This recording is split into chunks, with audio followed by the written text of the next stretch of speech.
I live alone in a quiet suburban neighborhood in Minnesota. This happened in the early hours of January 1st, just after last year's New Year's Eve. I didn't go anywhere that night. I turned down a few invitations, said I was tired. The truth is, I just wasn't interested in parties anymore. That year had been hard, and I wanted it to end quietly. I kept the TV on at a very low volume. The New Year's countdown from New York was playing. Snow was falling steadily outside the window, covering streets that were already empty. It felt safe. Everyone was busy celebrating. No one was paying attention to someone alone at home. I didn't know that while I was waiting for the countdown. Someone else out there was waiting for something entirely different. Around 11:45 p.m. I heard a very small sound, so small that for a few seconds I thought I was imagining it a light tap, barely audible, coming from the back of the house where the side door leads out to the yard. This time I didn't stay still. I sat up on the couch, my heart starting to race. The sound wasn't steady, it wasn't frantic. It didn't sound like wind or fireworks. I stood up and moved slowly toward the hallway, careful not to make any noise. The TV switched to the countdown.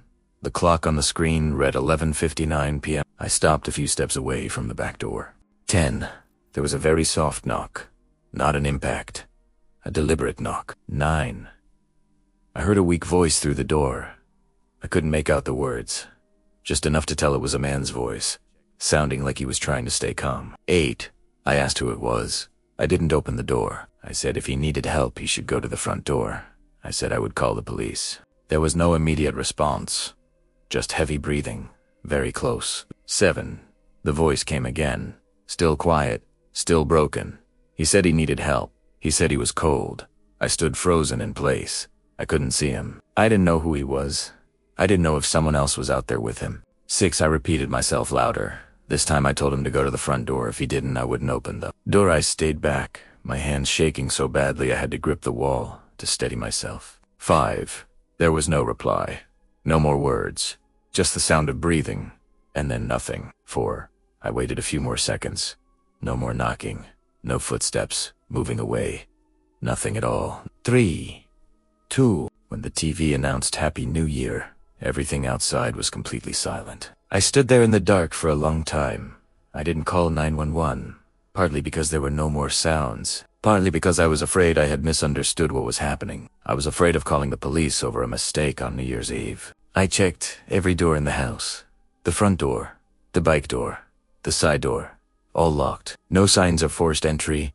Outside, the snow looked untouched at first glance. Nothing obviously wrong. I went to my bedroom, locked the door, pulled the blanket up, and lay curled on the bed. I left the light on. My heart was still racing, my ears straining for any other sound. Eventually, exhaustion took over and I fell asleep. A little after 8 in the morning, I was making coffee when I heard a knock at the front door. This one was clear and firm. When I opened it, 2 police officers were standing on the porch. One of them explained that earlier that morning, a man had been found collapsed on the side of the road, about 50 meters from my house. He lived alone in the neighborhood. The cause of death was determined to be heart failure, and they were asking nearby residents if anyone had heard anything unusual during the night. I knew him. We weren't close, but we would nod to each other while getting the morning paper or shoveling snow. He had been alone at home for several evenings recently. They asked if I had heard any knocking or anyone outside my house the night before. I hesitated for a few seconds. Then I said I hadn't heard anything clearly. Maybe fireworks, maybe ice falling. I wasn't sure. They nodded, thanked me for my time, and moved on to the next house. After the police left, I went out into the backyard. The snow was starting to soften under the morning light. Near the side door, I noticed an area where the snow had been pressed down low, at a height that didn't look like footprints. It looked as if someone had sat down, or knelt, leaned against the door long enough for the snow to compress under their weight. The distance from there to the road wasn't far, about 50 meters. I stood there for a long time, my coffee growing cold in my hand. And for the first time, I wondered if the knocking the night before had been the last sound he was strong enough to make. I don't know if there was anything I could have done differently. Since then, I don't stay home alone on New Year's anymore. I always keep the outside lights on, even when no one is coming. But whenever I hear the New Year's countdown on TV, I don't think about time anymore. I think about the fact that someone once stood outside my door and I chose not to open it, and I wonder if had someone else been in this house. That night they might have done better than I did. That's a question I'll carry with me for the rest of my life. I was home alone on New Year's Eve that year. in my apartment, just a few minutes after midnight. I live in an older building, the kind where you can hear the pipes knocking inside the walls and footsteps echoing through the hallway. Most people had gone out to celebrate, so the building felt unusually quiet. Primera light. That year had been long and exhausting, and I just wanted it to end in silence. My phone vibrated while I was rinsing a mug in the sink. The caller ID showed the name of my downstairs neighbor, Mark. We weren't close, but we'd spoken enough times to recognize each other's voices. He had helped me carry groceries once. We'd complained about the elevator together. His voice was familiar enough that I didn't hesitate to answer. "Happy New Year," he said. It sounded exactly like him. Same tone, same pacing, the same slight pause before the last word. We talked for a few minutes. Nothing strange, just small talk. He mentioned the fireworks outside, joked about how thin the walls were, asked if I was staying in. I remember thinking it was nice of him to call. When we hung up, I didn't feel uneasy. Not yet. About a minute later, something started to bother me. He had said my name, but he pronounced it wrong. Not dramatically wrong, just slightly off. A stretched vowel. A misplaced emphasis, small enough that I almost dismissed it. I told myself it was bad reception, or that I was overthinking things. I turned off the living room light and walked toward my bedroom. That's when I heard his voice again. Not from my phone, from the hallway outside my apartment door. "Hey," the voice said softly. "It's me." My body froze. I stood still with my hand on the light switch. The voice sounded just like Mark. Same pitch, same calm delivery, same polite tone. But when he said my name again, he pronounced it the same wrong way as on the phone. There was no knock, just the voice. Close.com. Patient.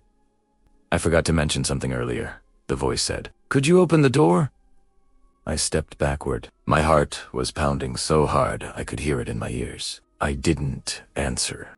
I walked into my bedroom, locked the door, and stood there holding my breath. The voice continued from the hallway.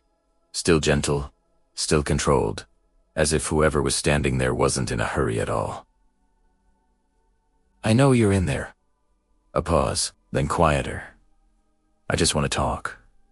There were no footsteps. No knocking, just the voice, lingering outside my front door, calling my name every so often. Each time, the pronunciation was slightly wrong, like someone copying it from memory but never quite getting it right. I don't know how long I stood there. I didn't call the police. I didn't open the door. I just stayed still, covering my mouth, waiting for it to end. Eventually, the voice stopped. There was no sound of someone leaving, just silence. The next morning, I ran into Mark in the hallway. He looked tired, half awake. I asked if he had called me the night before. He frowned and said he hadn't been home. He spent New Year SEV at a friend's place across town and got back very late. I didn't tell him what happened. Since then, I no longer trust the idea that a familiar voice means safety. Because someone, somewhere, listened to me long enough, carefully enough, to sound like someone I believed I knew. Want to hear more stories like this? Hit follow. The night isn't over yet.